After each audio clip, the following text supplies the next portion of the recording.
Good evening.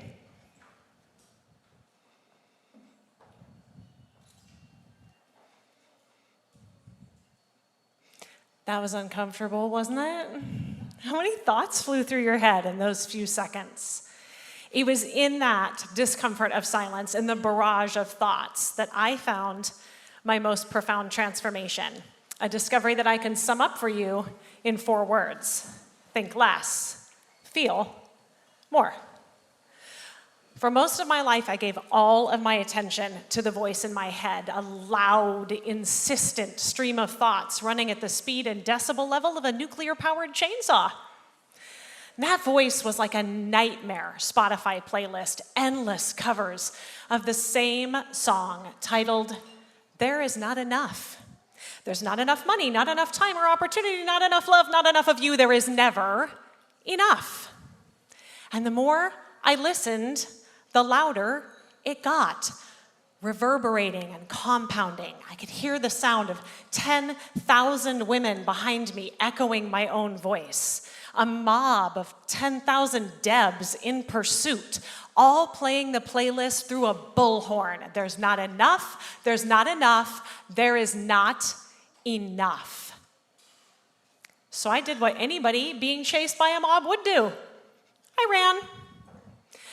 I ran hard and fast. I ran professionally, from holding down multiple jobs to running a full-time business to 2 businesses. I ran romantically, ending a series of disastrous relationships to run across state lines into the arms of a truly amazing man. I even ran literally, Spartan races, road bike events, triathlons. On the outside, it looked like I was running my life. And on the inside, I was running myself into the ground. In 2017, my hair started to fall out, and I added running to new doctors and running for more pills as my symptoms increased. Hormone dysfunction, thyroid abnormalities, an irregular heartbeat, and still, I ran. Until one day, I just couldn't. I was completely exhausted. I could no longer exercise, and there was nothing left for me but stillness. And I was terrified of being still. The mob of Debs was right behind me. If I stopped, it felt like I would be torn to shreds. I was desperate to keep running. But my body could no longer abide by that choice. Stillness was my only option. And in the stillness, the silence found me. And in the silence, I could hear my heart whispering.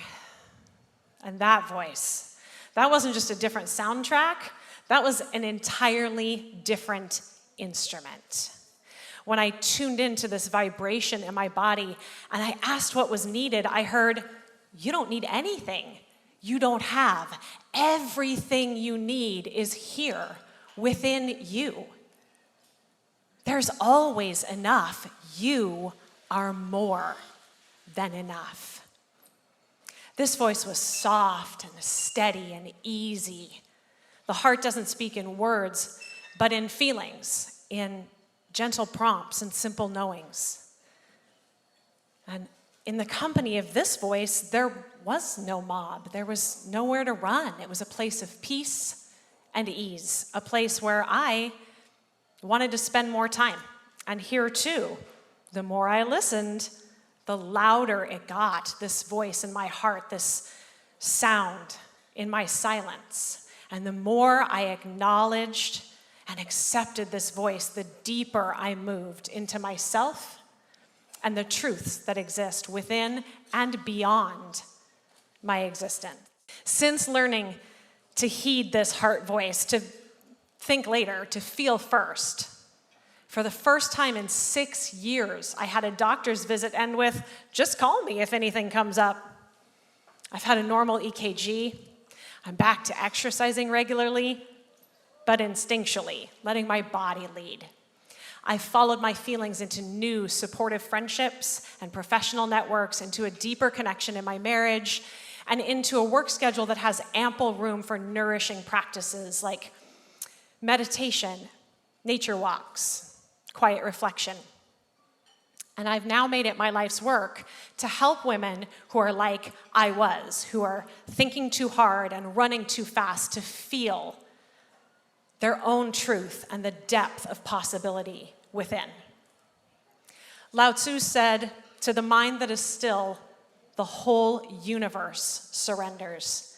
And so we ponder what is possible if we think less and feel more.